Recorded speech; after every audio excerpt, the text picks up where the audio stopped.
Bonjour, Michel Pivot, DAF Evolution.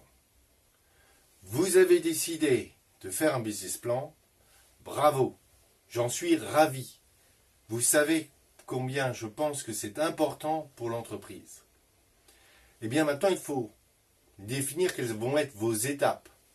Alors on ne va pas rentrer dans tout le détail, cette vidéo ne le permet pas bien entendu. Mais quelques éléments clés.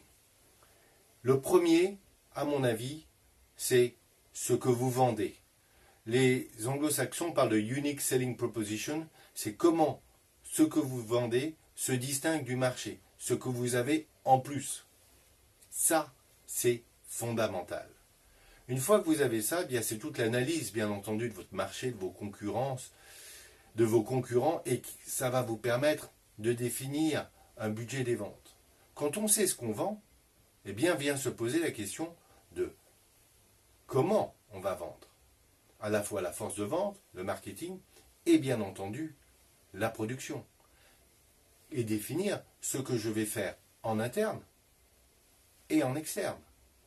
Et donc du coup les moyens que je mets en œuvre. Et en dehors, bien entendu, des moyens de production, il y a les moyens humains. C'est qui vos hommes?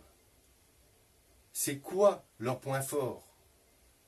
Comment vous avez réussi à faire une équipe ou comment vous voulez la faire, de sorte que les gens aillent tous dans le même sens.